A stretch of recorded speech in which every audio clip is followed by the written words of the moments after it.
ऋतधामापराजित दुरावह प्रणवात्मिक अधिकस्वरातुतिशारद नमोऽस्तु ते।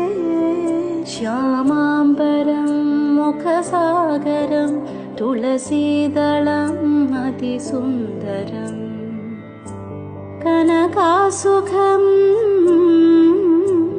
नारीवरं शुभदं